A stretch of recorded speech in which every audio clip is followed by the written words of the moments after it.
Fala pessoal, boa noite. Hoje, dia 9 de outubro, teremos mais uma palestra hoje com o Miguel Falcão, falando sobre engenharia social, certo? A arte da manipulação no cyberespaço. Já quero agradecer o Miguel pelo tempo, pela disponibilidade. E é isso aí, Miguel, fica à vontade aí, cara. Manda bala. Beleza. Bom, sou Miguel, né? A.K.A. Miguel Falcão. Trabalho com segurança da informação aqui no BS2 há 3 anos, tá? Indo para o 4º ano aí, com ampla experiência principalmente em Red Team e segurança ofensiva, né? Também tenho conhecimento sobre gestão de vulnerabilidades e entre outros, tá? Entrei como estagiário no BS2 em 2021 e aí tô lá até hoje, né? Sendo no primeiro ano efetivado aí como analista júnior e depois passei para pleno, que é a posição que eu me encontro hoje, galgando lugares aí para uma próxima posição aí relacionada à liderança, tá, pessoal? Então, isso é um pouco sobre mim, né? Tô cursando cibersegurança na FIAP, né? E tem muitos cursos, como por exemplo, DSEC Security, entre outros grandes nomes aí dentro da segurança da informação, tá? Bom, a palestra é sobre engenharia social e arte de manipulação saber espaço, tá? Esses aqui são os temas que a gente vai trazer, tá? Que vai ser sobre a psicologia por trás dos ataques cibernéticos, puxando aí, muito mais a parte psicológica mesmo, que tipo de coisas, argumentos e fatos eles trazem para manipular as vítimas, né?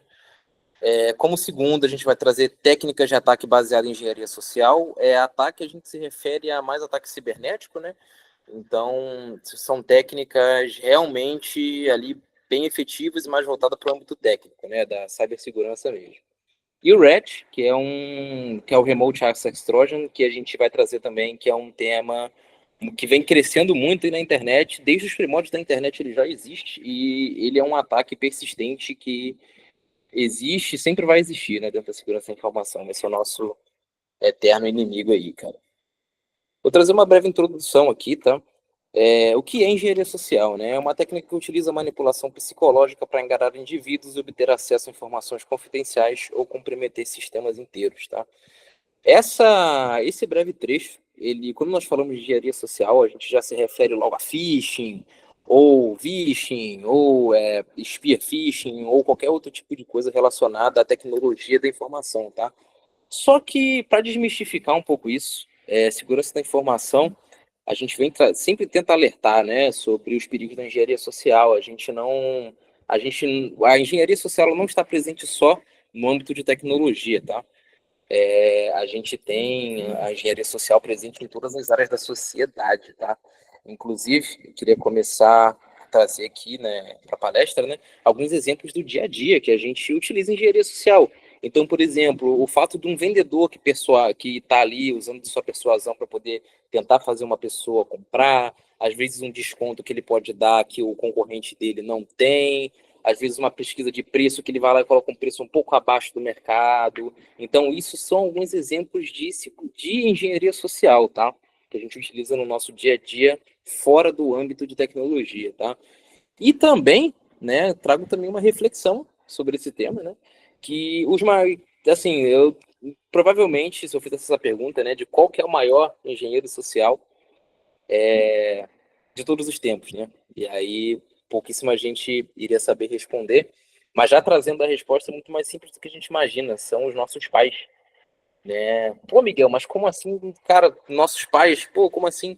Cara, dentro da nossa casa, desde pequeno, os nossos pais, eles utilizam de técnicas para nos manipular, muitas vezes, às vezes no bom sentido, eles utilizam de persuasão, e são coisas que eles utilizam amplamente no cotidiano, né? Então, por exemplo, vou citar algumas aqui, tá? Eles podem utilizar autoridade, confiança, jogo emocional, para poder conseguir os resultados dessas crianças, né, desses seus filhos. Então, por exemplo, quando você chega para o seu filho e fala assim, olha, se você fizer isso, você vai ganhar um doce. Ou então, pô, se você comer toda a comida, você vai ter direito a uma sobremesa, entendeu? E isso acaba influenciando no comportamento da criança. Então, uma criança às vezes está brigando, está chorando, gritando, ele acaba tendo um comportamento mais dócil e mais manso, né? Em busca daquela recompensa ali que foi dada. Então, utilizando o método de recompensar, você acabou manipulando aí o comportamento de uma pessoa, tá? Então isso é uma engenharia social, tá? Isso é um grande exemplo aí. Quem é pai sabe do que eu tô falando aí. Então, Sei bem, mano. isso é basicamente a essência da engenharia social, né? Que é onde o manipulador utiliza incentivos e confiança no alvo para alcançar seu objetivo, tá, pessoal? E tem também, recomendo para vocês, tá? O livro de Arte de Enganar, de Kevin Mitnick. Ele é o pai da engenharia social, tá? Então, muita coisa que eu estou trazendo aqui, ele traz no livro dele, e inclusive ele é uma pessoa que já foi preso diversas vezes, e ele já foi também funcionário da FBI, justamente porque os caras falam assim, ó, a gente não pode manter esse cara preso, a gente tem que ter eles trabalhando para a gente aqui, porque ele é o mestre da espionagem. Ainda mais na época que a internet não era tão utilizada. Então, por exemplo, às vezes você mente com uma secretária para conseguir uma cópia de uma lista de telefones, você descobre uma lista de ramais telefônicos dentro de uma empresa. Então, assim, são diversas formas que a gente tem aí de trazer, tá? De aplicar engenharia social. Qual que é o nome do cara, mano? É Kevin Mitnick. Mitnick. Eu posso mandar também no final, aqui no chat, também não tem Pô, problema não. Tá? Beleza. Vamos lá. Vamos para o nosso primeiro tópico aqui, que é a psicologia por trás do ataque cibernético, tá? Então, a engenharia social, que nesse caso, ele explora a psicologia humana para realizar ataques cibernéticos, tá? Então, tipo assim, são como expliquei anteriormente, né? São estratégias de marketing, muitas vezes você pode se passar por uma outra pessoa ou algo do tipo, então eu já expliquei isso anteriormente, tá? E a maioria dos ataques bem-sucedidos depende mais da manipulação de comportamentos humanos do que de falhas técnicas, tá? Então, um engenheiro social ele vai usar de diversas formas, artifícios e maneiras, porque é uma coisa que eu escutei um profissional uma vez falando sobre o seguinte: os hackers hoje em dia eles não querem invadir um sistema, eles querem logar.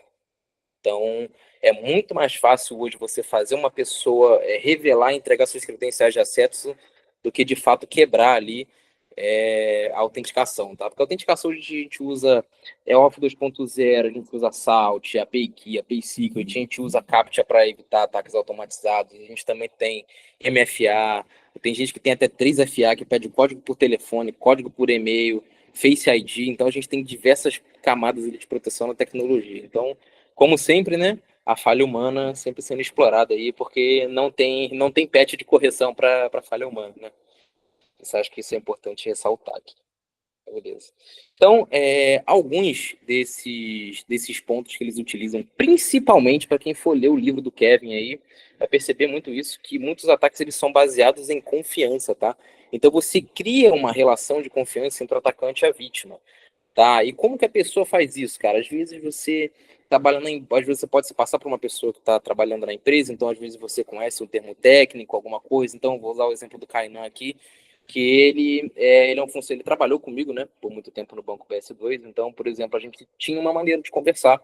Suponhamos que eu tenha sido invadido e o pessoal tenha lido as nossas conversas, né? Pode acontecer uma ligação para o Kainan se passando por mim utilizando as mesmas palavras, os pronomes de tratamento, a mesma até forma de falar, para poder trazer credibilidade para o Kainan e tentar trazer alguma informação sigilosa, tá? E eles fazem isso muitas vezes te fazendo, normalmente o espaço entre 10 a 20 perguntas, tá? Que essas pessoas fazem para vocês por telefone.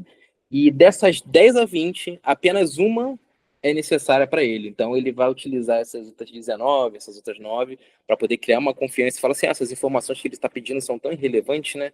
Então não tem problema eu passar essa também. Tá? Então, o primeiro passo aí é a confiança, né? E aí, um exemplo notável disso, tá? Foi um ataque de spear phishing no Comitê Nacional de Democracia dos Estados Unidos em 2016, galera, onde e-mails falsificados foram utilizados para enganar John Podesta, que nada menos era o chefe de campanha de Hillary Clinton, tá?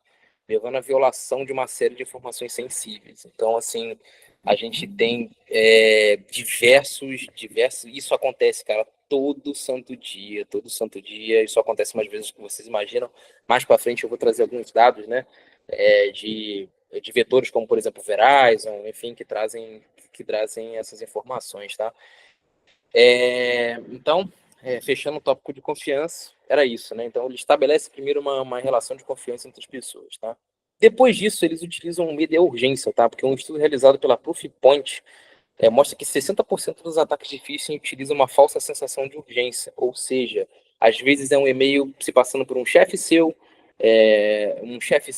uma mãe, um pai. Então, poxa, dá pra gente trazer, por exemplo, hoje em dia o pessoal que clona o WhatsApp e fala assim, olha mãe, tô precisando pagar uma conta aqui e não tenho, poxa, e não tenho dinheiro, ou meu saldo foi bloqueado. Então, tipo assim, ele tem a confiança porque você é seu filho, e você tem um medo, e ele também constrói o medo, né?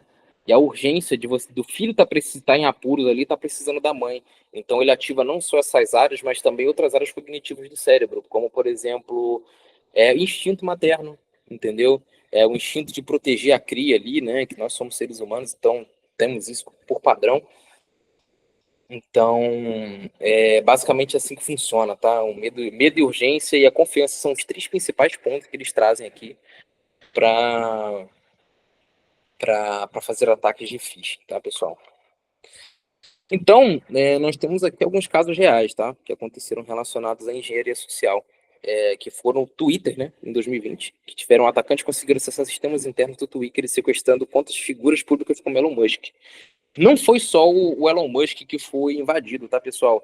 Teve também o Barack Obama, entre outras muitas figuras que tinham poder de manipulação de massas, né? Eles tinham muitos seguidores, tinham opiniões fortes. Então, essas contas. Também teve um outro ataque que a galera falsificava o selo de verificado do Twitter. Então, tudo isso são ataques de engenharia social. E esse ataque do Twitter teve um prejuízo de aproximadamente US$ 100 mil, cara, em poucas horas, tá? Mas o principal dano, né, que foi incalculável em relação a dinheiro, que a gente está falando aí de bilhões, foi a da imagem e da reputação, tá? Então, para mais de bilhões aí, tanto para a reputação do Twitter como empresa, tanto para a reputação do Elon Musk como pessoa, quanto do Barack Obama também. Então, o Twitter foi muito afetado, a imagem dele como empresa, como corporação, tá? Valores de ação. Então, assim, você tem, quando o prejuízo foge da casa de dinheiro, a gente vai para a imagem, reputação, os danos são incalculáveis, tá? Porque você vai tendo uma série de ramificações aí do que pode ser afetado, tá? E uma outra forma de fazer o phishing utilizando o phishing, né? Enquanto o phishing é um texto, um e-mail, muitas vezes um e-mail, ele manda aí para sua caixa de e-mail, para o seu celular, para o seu Teams, enfim, seu aplicativo de mensagens. Temos o phishing, galera, que a galera utiliza inteligência artificial para poder enganar funcionários, empresas e pessoas. Então, por exemplo, hoje em dia, quando uma ligação de sequestro, por exemplo, pô, minha filha, tô com a sua filha aqui, não sei o que e tal. Se for um ataque direcionado, essa pessoa pode capturar sim a voz dessa pessoa através de um áudio, alguma coisa do tipo, fazer simulação utilizando inteligência artificial, colocando no áudio, né, para tocar durante a ligação, e acabando ser mais convincente, tá? Então, assim, os prejuízos não foram informados, tá, galera, sobre essa questão do VIX. Mas eu vou trazer para vocês aqui um ataque de phishing que eu presenciei numa empresa de tecnologia parceira, né? Eu não pude trazer as informações aqui, né? Eu queria fazer uma palestra de TLP Red, mas só que eu acho que não era viável nesse primeiro momento, né? Mas eu vou trazer um exemplo aqui, não vou citar os nomes reais, né? Que um funcionário de TI chamado Lucas, né? Teoricamente, o Lucas, né? Ligou, né, para sua empresa, falando assim: olha, eu sou funcionário da área de TI, eu formato os computadores da área, tal, minha credencial de acesso é tal, tal, tal, e acabou que eu fui assaltado, cara, acabei de pegar um notebook aqui, eu preciso resetar a senha da minha VPN. E aí foi utilizado o phishing para poder fazer essa emulação de voz. Então, o atendente do outro lado suspeitou, né? Porque falou assim, ué, mas ele é funcionário de TI, da parte de suporte, por que ele estava ali pedindo para resetar o coisa dele, sendo que ele que é a pessoa acionada para fazer esse reset de senha. Então essa pessoa da atendente, né, que não era da área de TI, por sinal muito astuta, né, repassou, né, essa solicitação para o time de segurança da informação, né, com dúvidas, achando que poderia ser uma fraude, algo do tipo, e foi constatada a fraude de fato, tá? Não foi possível rastrear o pessoal que fez isso aí, mas isso acontece diariamente, tá, pessoal? Então, nesse caso, o atendente foi perspicaz, né, percebeu ali a falta de veracidade dos fatos e comunicou o time de segurança, mas não é isso que a gente vê todo dia, né? Então, é muito interessante abordar esse ponto aqui, tá, pessoal? Aqui eu tô trazendo as regiões mais afetadas por engenharia social em 2021, tá, pessoal? E também, paralelo a isso, seu prejuízo em milhões de dólares. Então, a gente está falando aqui de Estados Unidos, Reino Unido e Alemanha, tá? Esses três são os principais países afetados, tá? Até hoje, tá? Por engenharia social, e o prejuízo aí tá em mais de 700 milhões de dólares. Então, é, assim, absurdo, tá? Ô, Miguel, Oi. uma dúvida, cara. Duas, né? Primeiro é o seguinte, é, talvez seja uma pergunta meio idiota, mas, por exemplo, esse tal desse jogo do tigrinho aí que o pessoal tá se fudendo pra caramba com relação à grana e tal, né? Óbvio que ele não é uma parada de hacker e tal, necessariamente, mas a forma com que eles apresentam, como eles colocam ali pra galera usar, pra, tipo, persuadir a galera a jogar e tudo mais, tem alguma relação com a engenharia social também? Tipo, obviamente não é um ataque, né? Não me parece um tipo de ataque, obviamente. É um jogo que a pessoa escolhe jogar. Mas a forma com que ele é tratado, que ele é vendido pra galera também cai nesse tipo de coisa? Se caracteriza como engenharia? Com certeza. Sim, né? Porque eles utilizam pessoas, normalmente o alvo desse tipo de pessoa para vender esse tipo de aplicativo, muitas vezes fraudulento, tá? Uhum, São pessoas que têm grande número de seguidores no Instagram ou figuras uhum, públicas, só que muitas vezes figuras públicas não querem ser atreladas a esse jogo do tigrinho, né? Então, vocês já devem ter visto por aí, que a gente até fica zoando com deepfake, né? Que vira uma uhum, brincadeira e tal, mas criminosos utilizam isso para poder trazer veracidade ao jogo do tigrinho. Então, eles pegam às vezes um corte de um podcast da Anitta dando uma entrevista, por exemplo, e eles colocam, né, o lip sync, né, com a voz modificada por IA para poder parecer que a Anitta tá falando: olha, eu joguei o jogo do tigrinho, já tirei 5 mil reais, assim, tá pagando bastante, e aí isso acaba trazendo credibilidade para as pessoas menos desentendidas, né, do assunto. boa. E aí, segunda pergunta com relação a isso. Tá considerando aí nesse gráfico aí também o jogo do Tigrinho no Brasil? Não, né? Não, Olha, galera, no Brasil só deu uma. tá, o pessoal tá inspirado. Nossa, bicho, você é doido. A galera perdeu de grana nesse negócio aí, bicho, você é doido. Não, é violento, de Manda fato. bala. Tem mais alguma? Não, Beleza. por enquanto só isso, vai lá. Valeu. Bom, então a gente pode ir para o segundo tópico, tá? Que é onde a gente vai trazer as técnicas utilizadas, tá? Então aqui é o grande ponto, tá? Agora são as partes técnicas mesmo que os atacantes utilizam, tá? O phishing, ele é o mais conhecido de todos, tá? Então, assim, são e-mails e mensagens que normalmente são disparadas por bots, servidores de e-mail, servidores zumbi. Então, assim, é disparado sempre em massa. Por quê? O phishing, ele é tentativa e erro. Então, ele manda para, sei lá, 100 mil pessoas. Se 10 clicarem, para ele já é lucro, tá? Então, normalmente não são coisas tão personalizadas assim. São coisas mais genéricas. Então, por exemplo, tivemos aqui, pô, o Excel da nossa última reunião. Então o cara manda para 100 mil pessoas. Se 10 tiverem um Excel ali esperando um Excel por algum e-mail, por algum acaso, clicar no link, para ele já é lucro, tá? Tem um spear phishing, que é uma variação do phishing, só que ele persegue um único alvo. E quando a gente traz único alvo, não necessariamente é uma pessoa, pode ser um indivíduo, organização, grupo, ONG, qualquer tipo de coisa, tá? Uma equipe em específico. Então, o spear phishing, cara, ele é muito, muito, muito utilizado, cara. Muito utilizado mesmo. Em 2016, o Banco Central do Bangladesh teve um ataque de spear phishing, tá? Onde o pessoal manda e-mails ficou mandando e-mail para o diretor diversas vezes até uma hora que ele clicou. Tá? Então, por exemplo, vou dar um exemplo mais palpável de spear phishing, que a gente utiliza no dia a dia hoje, o DocSign, que a gente assina hoje documentos online e a torta é direita, né? Tanto para o trabalho, quanto às vezes, pô, preciso assinar alguma coisa para entregar para alguém, e aí, pô, assina online e tal, manda aqui. Beleza. Não é muito difícil você pesquisar, você entender a parceria que algumas empresas têm com as outras. Então, suponhamos que a empresa X tem a parceria com a DocSign.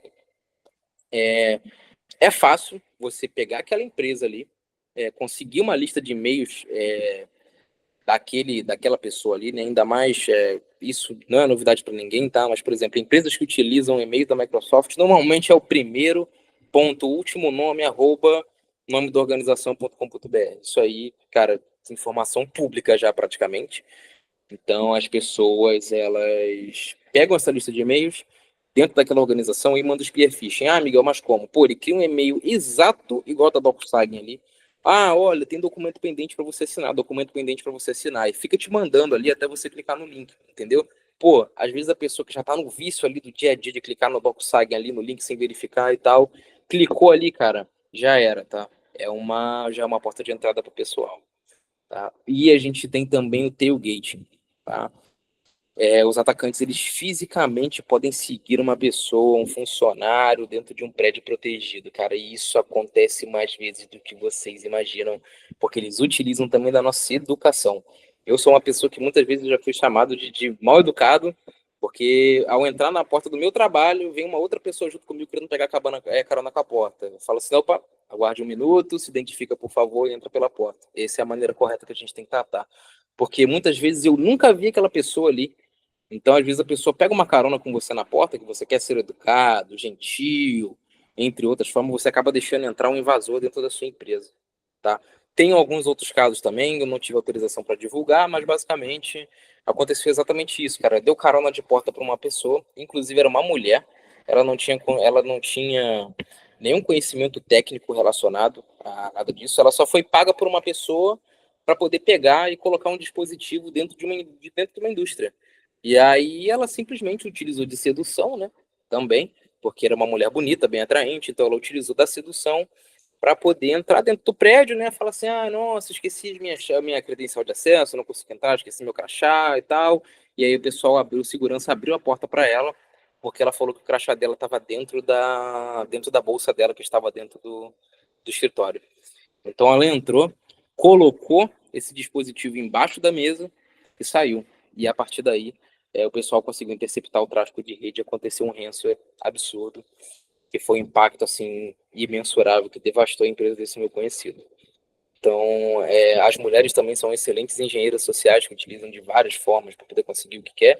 Então, e os atacantes, eles se aproveitam disso. Você não necessariamente precisa ter um conhecimento técnico. Muitas vezes você só precisa ali saber manipular as coisas ao seu favor, tá? Então, as principais diferenças entre phishing e spear phishing é que phishing é em massa e o spear ele vai para um único alvo ou uma única organização. Beleza, galera? Bom, eu trouxe para você. Sobre esse tópico é isso. Tem alguma dúvida relacionada, pessoal? Não, tranquilo, cara. Tranquilo. Então, aqui a gente vai para o nosso terceiro e último tópico, tá? Que é muito interessante, que é o RET, que de fato, você fala assim, pô, Miguel, mas todos os outros tópicos foram sobre engenharia social, agora você traz um negócio de RET, o que é isso? Cara, o RET, ele é um malware que pode ser utilizado para infectar essas máquinas, tá? Então, pô, spear phishing, phishing, você clica no link malicioso, mas todo mundo fica pensando, pô, e se eu clicar no link, o que acontece? Esse aqui é o que acontece. Um RET é baixado no seu computador de forma anônima, tá? Ele entra na sua máquina e ele causa um estrago absurdo, tá? Ele permite que você controle seu computador, rouba as suas informações e pode até abrir porta para instalar outros tipos de programas maliciosos sem detecção de usuário e nem antivírus, tá, pessoal? Então isso aqui é muito perigoso e é instalado nas máquinas de forma muito silenciosa. Às vezes, por exemplo, já vi casos também, fiz uma grande pesquisa de mercado, né, sobre incidentes e problemas de segurança, que um vendedor de uma loja chegou um funcionário, um cara que estava distraído, chegou um cara lá, completamente aleatório, espetou um pendrive e colocou um RAT desse dentro de uma máquina daquela ali. Caiu no sistema da loja, que estava integrado com todo o resto e já era. Entendeu? É simplesmente assim, não tem nenhuma complexidade nisso, tá? E a gente encontra RAT na internet, dá para fazer por YouTube, tem muitas formas, mas assim como os ransomwares, os RATs também eles funcionam as a service, né? Então, por exemplo, você pode hoje pagar um grupo, uma pessoa, né, um grupo de hackers, algo assim, alguém mal intencionado, para que eles possam infectar essas máquinas para você e te dar o controle de acesso remoto, tá? Então é isso. Esse primeiro ponto é isso aí, tá? E aqui são alguns impactos, tá? Do que o RET pode fazer, tá? Então, além dele ter o controle total, né, de poder fazer ataques, tipo assim, de espionagem, como o keylog, webcam, microfone, roubar senhas, ele também ele pode fazer, cara, diversas coisas. Ligação, ele pode te impedir de desligar o seu computador, e isso é muito importante. Você pode, só tirando da tomada mesmo, né? E aí a sua sessão é encerrada, mas sobre essa parte de controle total, tá? Tem diversas motivações aí, tá? Tem diversas motivações diferentes, né? Tanto para espionagem, às vezes pode ser um namorado maníaco, pode ser também um governo, pode utilizar esse tipo de coisa. Também tem detetives pessoais que utilizam dessas técnicas, tá? Amplamente utilizam dessas técnicas, tá? E é isso, tá? De controle total, é isso que eles fazem. Eles têm controle literalmente completo da sua máquina, tá? Aí você fala, pô, Miguel, mas eu tenho um antivírus bom, cara. Eu tenho um antivírus potente, eu pago aqui uma grana no meu Defender, no meu Carpesque, eu pago uma baba. Cara, a gente tem a parte de persistência e ocultação, tá? Que a Capesc trouxe pra gente em 2022, que 80% dos RETs modernos utilizam mecanismos de persistência, dificultando sua remoção. O que isso quer dizer? Como que funciona essa persistência, tá? A partir do momento que o malware ele entra no sistema operacional, ele troca o próprio nome e a própria extensão para que ele pareça ser, né, um ativo de sistema. Então, por exemplo, assim, toda vez que o seu computador ligar, ele vai ser iniciado junto com o serviço do seu sistema, tá? Então, caiu na sua máquina, ele vai se camuflar como se ele fosse um arquivo de sistema, e aí, meu amigo, não tem como você mais tirar, só formatando a máquina mesmo a nível físico. Você pode ir lá, trocar o seu HD, você pode formatar ele, entendeu? Que aí ele sai, e mesmo assim, tem alguns RATs e outros malwares mais modernos, né? Que eles têm um sistema de persistência no HD, então ele cria uma partição dentro do seu HD para ficar lá. Então você pode formatar quantas vezes você quiser, que ele vai continuar lá até você jogar fora, tá? Então, os malwares mais avançados têm esse problema aí, tá? Aqui, a gente está trazendo dois dos mais famosos, tá? Dos heads que são utilizados as services, como eu comentei, tá? O primeiro deles é o Poison Ivy, né, que ele foi utilizado em ataques contra empresas de defesa de tecnologia. Então, por exemplo, a gente pode dar um exemplo da Barracuda também, que era uma grande empresa chinesa, que era de Taiwan, no caso, né, e com acesso remoto completo a redes corporativas. Então, pô, caiu numa máquina que está dentro do domínio, ele pode escalar privilégio e se espalhar para toda a rede em todos os computadores, tá? Porque ele é um ativo de sistema, então não tem como você localizar ele via antivírus, tá? Então, o Poison Ivy, o Poison Ivy, ele foi utilizado, cara, por incrível que pareça, tá? Ele foi associado a um ataque conhecido como APT1, tá? Que foi uma campanha de espionagem do governo chinês, cara. Então, assim, o governo chinês ele mandava esse tipo de trojans e esse tipo de e-mail de phishing, todas essas técnicas para poder se infiltrar dentro das máquinas e fazer essa espionagem, tá? Isso já foi comprovado. Pode pesquisar na internet, no Google aí, que é verdade, tá? APT1. E aí a gente tem também o Dark Comet, né? Que no comecinho ele foi desenvolvido para fins educacionais, né? Dentro de uma universidade, né? E depois ele foi utilizado para comprometer milhares e milhares de dispositivos de ataque, tá? Então, por exemplo, às vezes você troca mensagem com alguém, pô, tô no Discord aqui, tá, eu tô infectado, eu mando um arquivo para alguém, então mando um arquivo para alguém, e aí às vezes tem malwares que já conseguem infectar todos os arquivos que você tem na sua máquina, então você manda para alguém, você já espalha para essa outra pessoa também, entendeu? Então, tem aí um grande problema, tá? Aí você fala, pô, Miguel, mas como é que eu me protejo disso, cara?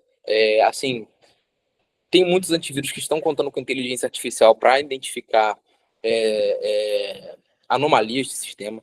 Né? Em grandes redes corporativas, a gente tem firewalls e logs de sistema, como, por exemplo, o Windows Defender, que ele faz o log aí, ele tem uma inteligência por trás que ele verifica e fala assim, pô, esse serviço aqui não é reconhecido pela Microsoft. Tá? Então, aí ele já te dá um alerta, ele já remove, coloca em quarentena, entendeu? E aí por isso é que a gente tem que prestar bastante atenção, porque a gente, usuários comuns, né, que temos a nossa máquina pessoal, a gente não tem muito essa proteção, tá? Mas também, por um lado bom, nós não somos o alvo, né? A não ser que você seja alguém importante aí para alguma empresa, um CEO, algo do tipo, aí provavelmente sua máquina pessoal também pode ser vítima aí de um ataque, tá? Então, se tiver algum CEO de empresa aqui, eu recomendo que procure o departamento de segurança para instalar aí as medidas protetivas necessárias, tá, pessoal? aqui nós temos um prejuízo global relacionado aos REITs. Então, é um número crescente, né, entre 2019 e 2023. Então, a gente tem aí para mais de 2 bilhões de dólares só com Red, cara. Então, aquele e-mailzinho que você clica, que o pessoal de segurança fica falando assim: olha, preste atenção no que você clica.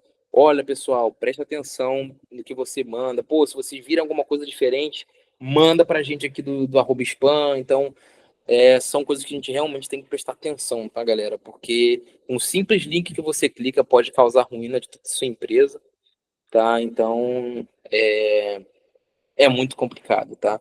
E, inclusive, um tópico que eu não coloquei aqui, mas que vale a pena comunicar também, que a engenharia social ela também se estende a insiders, tá? O que é um insider? São pessoas que estão dentro da sua organização, que trabalham para uma organização criminosa de fora do país ou de fora da sua organização, que tenha como objetivo te invadir, tá? Então, o que acontece? Normalmente eles são oferecidos dinheiro, grandes quantias de dinheiro mesmo, absurdo. Às vezes, simplesmente para o cara instalar um programa na máquina dele ou para simplesmente cair num phishing de propósito, cara. Então, isso é muito importante porque todas essas técnicas de engenharia social culminam também na nessa parte dos insiders também, né? Que eu não comentei anteriormente, mas também a coação também pode ser utilizada como forma de engenharia social, tá? Então, por exemplo, você tem um segredo, alguma coisa que você não quer que ninguém saiba, às vezes um relacionamento com uma outra mulher, um amante, uma segunda família, e o pessoal reúne essas informações e olha, se você não clicar nesse link aqui até tal dia, isso aqui vai para a caixa de e-mail da sua esposa. Então, isso aí acontece bastante também, tá, galera? É mais comum do que vocês imaginam.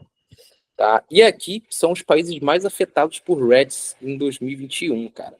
Então, assim, a gente tá aqui no terceiro lugar, né? Que foi como a gente comentou anteriormente aí do Tigrinho, né? Então, às vezes você baixa o Tigrinho no seu celular e às vezes tem um rat embutido nele e você nem sabe, tá?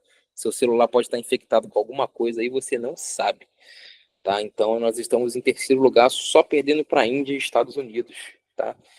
E um prejuízo perto de 20 milhões, 500 milhões de dólares, cara. Então, assim, é muito dinheiro envolvido. E mais uma vez eu trago para vocês aqui, né? Cuidado com o link que vocês clicam, cuidado com o e-mail que chega para vocês na caixa de e-mail, porque pode ser o último. E aí eu agradeço a todo mundo aqui que veio, que participou, tá? A nossa apresentação vai chegando ao fim. Então, tem o meu contato aqui do LinkedIn, tá? O Kainan também tem meu contato, então, para quem quiser meu contato pessoal aí, a palestra vai ser disponível no Drive, que a gente vai mandar para vocês também. Maravilha. E é isso. Ô, Miguel, deixa eu só aproveitar que a gente falou no começo sobre engenharia social, cara, sobre a galera manipular. Eu lembrei de um caso, cara, assim, chega a soar engraçado, mano. O meu professor de canto, ele perdeu o perfil dele de Instagram. E aí o perfil dele começou a divulgar uma parada lá um negócio lá pra galera entrar, clicar, comprar. Eles fizeram isso com um vídeo do meu professor falando. Só que assim, mas foi num nível, cara, porque assim, qual que foi a sacada dos caras? Eles se passaram por um perfil de um restaurante no Instagram, chamaram o meu professor e falaram assim: então, fulano, é o seguinte, você quer ganhar um almoço da hora, um jantar aqui com a sua esposa e não sei o quê? Você vai fazer um vídeo falando isso e aquilo outro. E o vídeo era literalmente ele falando que aquele restaurante, que aquilo era muito bom, aquele restaurante era de verdade, funcionava, a promoção é muito boa e não sei o que e tudo mais. E ele fez esse vídeo, né? Só que ele até falou assim, pô, mas eu nem comi ainda, como que eu vou falar que é bom? Ele falou, não, só faz, só que você vai ganhar, fica tranquilo. O que que aconteceu? Ele conseguiu isso, aí por- pelo 2FA lá, eles conseguiram pedir o código, aquela coisa, ele caiu, né? Ele acabou caindo nesse negócio do código. Os caras pegaram o vídeo dele, fizeram cortes, né? Tiraram a parte que ele falava de em relação a restaurante e começaram a usar o perfil para divulgar aquelas coisas fakes, né? De investimento fake. Olha, funciona mesmo. Você coloca R$ 3.000 em uma semana, você recebe 20 mil. Cara, e eu não entendi porque eu entrava no perfil dele, eu via assim, ele falando, não, realmente funciona, e não sei o que. Eu falei, caralho, porra, meu professor falando isso. Cara, eu sou de TI e tudo mais, aí que eu fiquei, porra, pô, será, mano? Ele falando que funciona? fiquei até tentado. Aí ele me contou, ele me explicou que roubaram o perfil dele e pegaram o vídeo dele e fizeram cortes. Meu, mas assim, os caras montaram o roteiro para ele falar. O nível de engenharia social, montaram um roteiro, cara, para ele falar. E pensando nesse roteiro, eles já sabiam onde fazer os cortes, cara. Tipo, a gente corta aqui, a gente corta Exato. aqui, a gente corta ali. A gente tira as partes que tem relação com o restaurante só para parecer que ele tá falando que realmente esse negócio funciona. Realmente, esse texto, isso aqui, que se você colocar isso, realmente vai funcionar, sabe? Tipo, absurdo, cara. Absurdo isso. Exato, e o pessoal utiliza muito isso também, te pede um áudio para poder colocar num vídeo e eles utilizam o Tinder, né? Então você Ah, falando certas IA, né? vogais em certas entonações diferentes, ele consegue ali montar uma voz, tá? É em cima disso aí, isso Caraca, acontece bicho. bastante. O nome dessa técnica é phishing, é muito utilizada, tá? Aí tem alguma dúvida, pessoal, de alguém aqui? Alguém quer falar algo? O Jonathan Souza levantou a mão. Quer falar, ô, Jonathan? Boa noite, pessoal. Miguel, parabéns aí pela apresentação, muito esclarecedor. Mas eu tenho uma dúvida, né, em relação a essa artimanha que o pessoal usa. Tem alguma forma de eu identificar isso? Sim, dependendo do cenário, tá? Muitas vezes, por exemplo, às vezes são nossas regras básicas de segurança, né? Então, por exemplo, assim, uma pessoa que você nunca viu na sua empresa está te pedindo para poder você dar uma carona na porta na hora que você está entrando. Pô, tem uma pessoa que você nunca viu. Pô, peraí, cara, essa pessoa pode estar mal intencionada. Então, às vezes, você pode receber mensagens estranhas, e a melhor forma de identificar isso é utilizando mesmo a própria percepção, né? Porque todos nós estamos suscetíveis a isso, tá? Então, isso vai muito além das falhas técnicas de segurança que a gente tem. Da hora. Mais uma história aqui, o Miguel. Eu trabalhei numa empresa que se chama LTM, cara. Eu vou até digitar aqui para você ver. E aí o que acontece? Os caras, mas foi a própria empresa, quando eles fazem aqueles testes de phishing, né, com a galera, eles soltaram phishing para testar os funcionários, e eles criaram era grupo, o DNS dos caras era grupo LTM, né? Era assim. Por escrito fica mais fácil de ver. E aí, eles soltaram o phishing com o seguinte DNS, cara. Olha isso.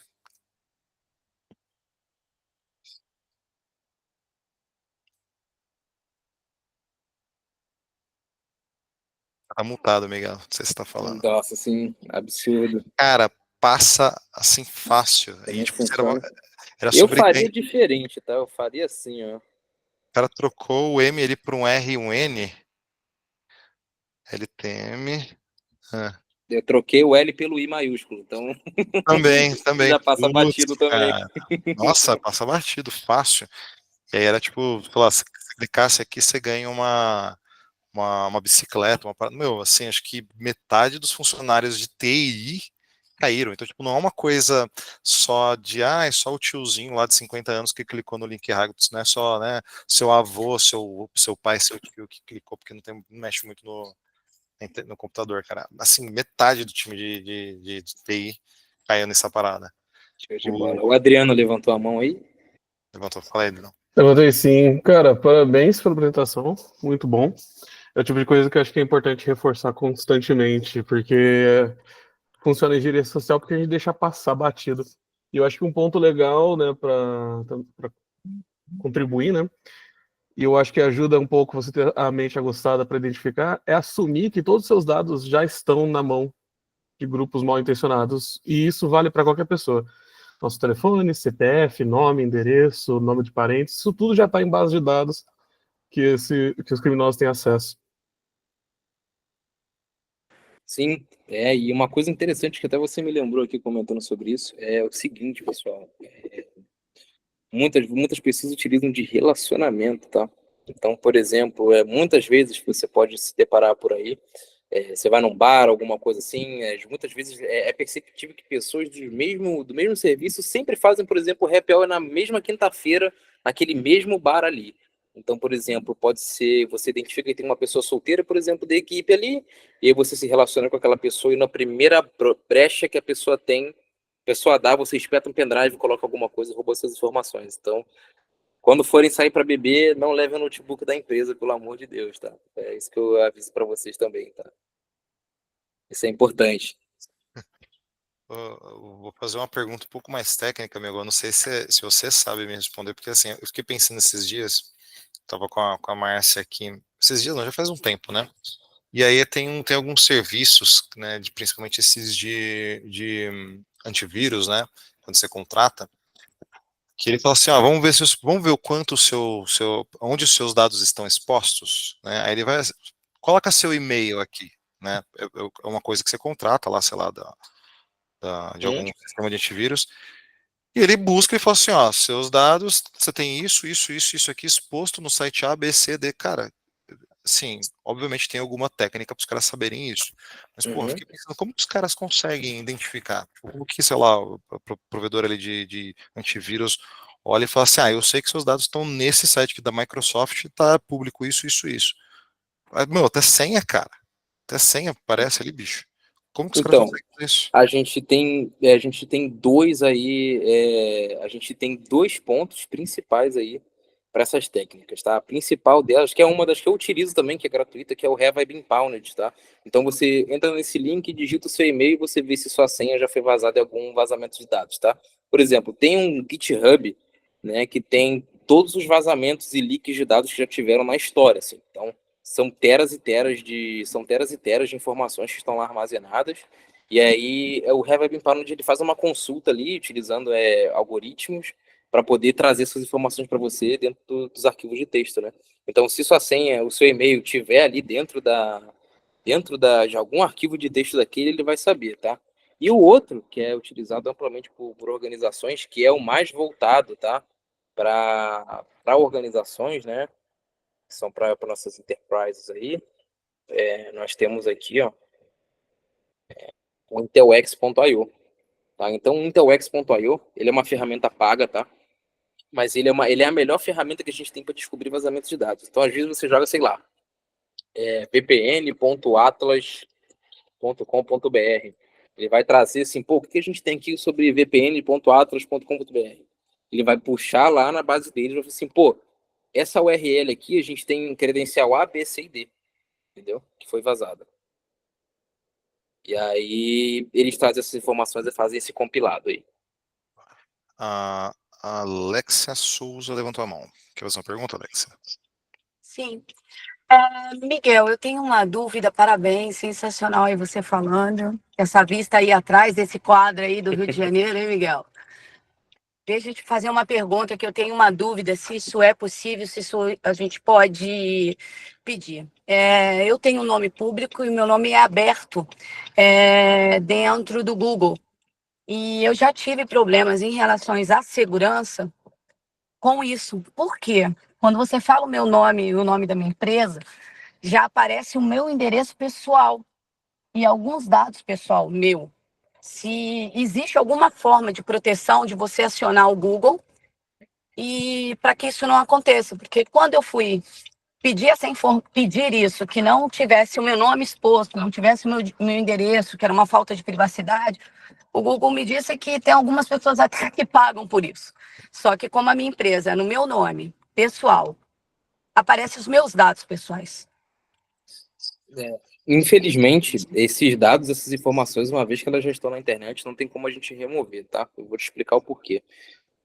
O Kainan, Adriano, que trabalha com front-end, eles vão entender também, mas o Google, tanto o Google quanto outras plataformas de internet, mecanismo de busca, eles usam essas informações para poder traçar o tipo de público que eles têm. Então, por exemplo, eles utilizam seu endereço, então vamos supor que você more na zona sul do Rio, vou dar um exemplo. Eles vão mostrar anúncio para você. A gente sabe que essa pessoa aqui, ela mora naquela região, então a gente vai mostrar anúncios relacionados àquela região ali para aquela pessoa, entendeu? Então, uma vez que ela já está ali, né, é muito difícil da gente conseguir retirar, tá? Entendi. Então, assim, é algo que a gente não pode pedir para para o que é aberto ao público, não só em relação à minha empresa, não relacione aquilo na minha vida pessoal.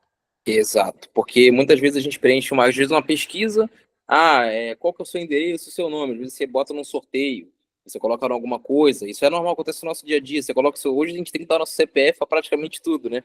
Então, esse tipo de informação que a gente passa às vezes, muitas vezes aparecem nesses vazamentos e aí eles ficam para lá para sempre, infelizmente, né? Nossos dados têm um valor, né, pessoal? Obrigado, Miguel, obrigado. Deixa eu Parabéns, você está falando muito bem. De Deixa eu nada. fazer uma observação aqui, eu não sei se ajuda também. Eu tive um problema parecido com ela por causa do meu CNPJ, né? Então, quando você pesquisava ali o meu CNPJ ou o nome da minha empresa ali, aparecia a parte dos meus dados ali. Por que isso acontece? Porque tem dados públicos, né, entendo eu, né, dados da sua empresa ali, que são dados públicos, eles, de fato, eles podem ser divulgados, podem ser acessados em muitos lugares aí, né.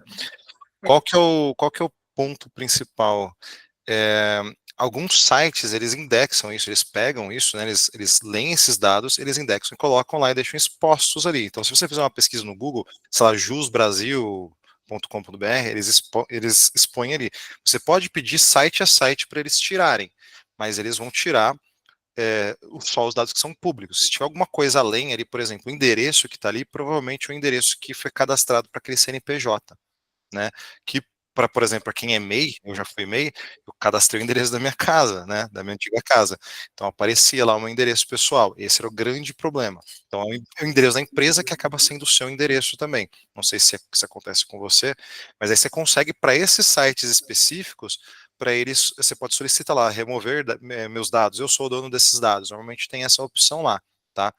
E aí o Google ele só serve como indexador, ele só como um listador, né, de resultado de busca, né? Então, mas talvez ajude um pouco, se for nesses caras. Não, vai me ajudar sim, porque eu tô, assim, como o nome da minha empresa é o meu nome, fica mais difícil ainda, porque as pessoas sabem que aqueles dados é meu pessoal. Para mim esclareceu e eu vou tentar agora entrar nesses sites, pelo menos para algumas informações saírem de lá. Isso. Obrigado, tá? Nada que é isso. Eu acho que isso aí acaba sendo um problema, porque realmente os dados de CNPJ são públicos, né? E o que eu já vi muitas pessoas fazendo, quando é o caso, talvez seja o seu, de empresas pessoais, microempresas, talvez, que a pessoa contrata um escritório virtual, então você não precisa abrir a empresa no seu endereço, você abre a empresa no endereço que é um endereço virtual, né? Assim, é um endereço que existe, mas ele tem ali várias empresas que usam aquele mesmo endereço para justamente não expor o seu endereço pessoal. É uma coisa que eu já vi acontecendo muito, creio que é para isso mesmo, para que você não tenha que colocar o seu endereço e sim colocar um endereço que não é seu, e sim o endereço que você aluga, teoricamente. Que loucura, cara. Tem os escritórios virtuais, né? Os caras fazem isso, né? Isso. Sei lá, tipo assim, você tem a avenida tal, número 500, aí você tem 100 empresas que contratam ele, aí é como se fosse cada sala, né? Você tem salas que não existem, são salas virtuais só para diferenciar. Esse aqui, a sala 1 é a empresa tal, a sala 2 é a empresa 2, e por aí vai. Aí eu já vi isso acontecendo. Não tenho noção do preço que é, mas eu já vi muita gente falando disso aí, justamente por causa disso. Isso, pô, aí, ô Miguel, ajuda a gente aí, porque assim, ó, eu consegui imaginar uma falha absurda agora, porque, porra, imagina o tanto de MEI, que o cara que é MEI, ele é sei lá, ele não tem uma empresa física, o cara coloca no endereço pessoal, bicho. Só que assim, por lei, esses dados, né, de endereço, tal, de empresa, são públicos. Eles não são dados privados. O seu endereço, no endereço pessoal de pessoa física, é é privado. Agora, o de pessoa jurídica, não, né, cara? Então, o cara virou um meio. O cara é uma pessoa jurídica, mas de uma pessoa só. Cara, que bizarro isso, velho. Que bizarro. Exato. Tem até a possibilidade de você ser MEI e colocar um endereço aleatório, mas aí a chance de você ir para cadeia é muito grande também, né? Mas assim, você colocar um endereço que não é o seu ali, muitas vezes o pessoal pode bater lá, não identificar a empresa, né? Não conseguir contato e aí denuncia às vezes com uma empresa fantasma, algo que não existe. Ela dá uma dor de cabeça muito grande, né? Então, tem pessoas que fazem ataques direcionados a isso, tá? A MEIs. Então, as pessoas sabem que o MEI, muitas vezes, ele coloca o endereço pessoal da casa dele, entendeu? E aí ele faz o ataque ali direcionado para essas pessoas. Muitas vezes pode ser um sequestro, pode ser um roubo. Isso já aconteceu anteriormente, tá? E é interessante eu trazer um caso aqui de uma investigação que eu participei, né, que eu conduzi, relacionada a um golpe que aconteceu com uma conhecida minha que sofreu uma fraude em outro estado. E a pessoa que aplicou esse golpe estava utilizando o MEI com o endereço dela, pessoal. Então, através do endereço pessoal, eu consegui descobrir as pessoas que moravam na casa, se as pessoas tinham um número de PIS, número de NIS. Então, são informações do governo que muitas vezes são públicas e não estão bem protegidas. Então, assim, consegui fazer um dossiê de informações sobre aquela pessoa ali que morava, né? Então, somente pelo endereço do MEI a gente consegue já traçar tudo isso, tá? Então, muito bem colocado aí essa questão do André, tá?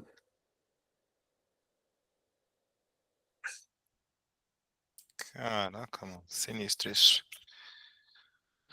Sinistro. Bom, Pô, acho que é isso, pessoal. Antes de encerrar aqui a apresentação, eu queria deixar uma reflexão para vocês aí, até com uma forma de brincadeira também. Pensem, né? Essa semana, quantas vezes vocês foram engenheiros sociais para poder fazer alguma coisa, né? Aquela, aquela mentirinha pro chefe, aquele descontinho ali para poder fechar uma venda, alguma coisa assim. Penso aí, não precisa mandar não, mas reflitam sobre isso que vocês também são grandes engenheiros sociais aí para chegar onde chegaram. ô Miguel, pô, cara, a gente faz isso até com time de segurança, às vezes, para passar uma demanda, cara. Uma Gemude, né? Alguma coisinha Ô, ali, tá cara, aqui. é só a tela de login ali, cara. Ajuda a gente. Bicho. É isso então, pessoal. Fechou, tenha uma excelente semana e no mais é isso aí. Pessoal, obrigado aí, obrigado, Miguel, pela palestra, obrigado para quem conseguiu participar, para quem acompanhou. Espero que tenham gostado. Miguel, demais, cara, sensacional mesmo. Valeu, pessoal. Se vocês quiserem divulgar, né, depois a gente vai pegar esse vídeo, a gente vai subir ele no YouTube, eu vou soltar ele também, né, o link do YouTube na página do LinkedIn que a gente tem. Então, se vocês quiserem divulgar, é bem-vindo. O material que o Miguel apresentou hoje também a gente vai disponibilizar no Google Drive, eu vou deixar público daqui a pouco para vocês. E é isso, pessoal. Obrigado. Semana que vem a gente vai ter mais um. Eu vou só ajustar aqui as datas, os horários aqui dos temas, quem vai ser o próximo palestrante. Eu divulgo nos grupos, e aí quem tiver nos grupos aí, se quiser divulgar para fora também, fique à vontade, beleza? Beleza, o Muito pessoal obrigado. pode deixar o contato aí, Kainan, também, para poder entrar no grupo? Fique à vontade, cara. Manda aqui os links, cara. Deixa eu pegar aqui também. E eu vou mandar quem não está no grupo, quem não entrou ainda, o Miguel vai mandar aqui.